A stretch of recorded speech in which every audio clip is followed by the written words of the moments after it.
Pour sa 6e édition, la Groupama Race, le Tour de la Nouvelle-Calédonie à la voile, a décidément le vent en poupe.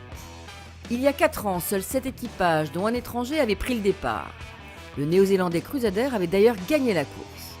En 2016, 5 étrangers avaient fait le déplacement. Et on avait assisté à la victoire du maxi-catamaran Vodafone. Mais dimanche, ils seront 15 équipages étrangers sur 25 bateaux au départ. Une réussite et une notoriété qui donnent des ailes. On rêve tous devant un Sydney Hobart, un départ d'une Transat AG2R ou un Vendée Globe. Alors bien sûr, on est à l'échelle du pays, mais l'idée c'est de trouver, de rassembler cette famille de marins ensemble pour faire une fête de la mer et du nautisme et de la performance et de tout ça. Et pour mieux rassembler, l'organisation de la course a passé un cap. Cette année, on a mis tous les bateaux sur un seul et même ponton pour que ce soit un rendez-vous unique pour les Calédoniens et pour les marins qui aient une ambiance de ponton.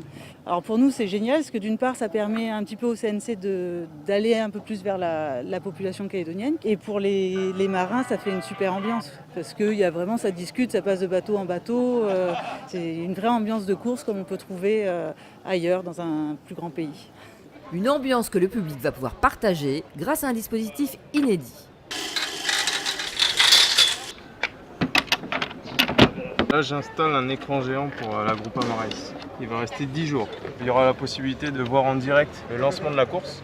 Donc dimanche, il sera retransmis sur un écran géant qui sera placé ici au bout du monde et un autre écran géant qui sera au niveau du rocher à la voile. Voilà, on espère que ça va bien marcher et que tout le monde pourra apprécier les images assis devant un petit café au bout du monde et au rocher à la voile. À la brasserie Le Bout du Monde, on se prépare à la déferlante. Donc on a des réservations jusqu'à 300 personnes, mais par contre on attend, je pense, entre 500 et 1000 personnes par jour. Si on a mis autant de moyens à terre, c'est parce qu'en mer, il va y avoir du spectacle. L'an dernier, on a eu un maxi Scallywag, un bateau de 30 mètres qui a pulvérisé le temps chez les monocoques. Aujourd'hui, on en a 5, 6, 7 qui sont à 16 mètres, 15 mètres. Et au lieu d'avoir un bateau qui va finir très vite, on va avoir un vrai combat.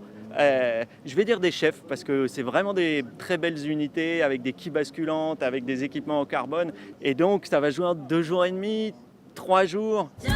En attendant le départ, quelques-uns des bateaux sont allés régater tranquillement au coucher du soleil. Ne vous fiez pas à ces allures de croisière. Dimanche, va y avoir du sport. Pour connaître les forces en présence pour cette 6e Groupama Race, rendez-vous chaque soir, même chaîne, même heure.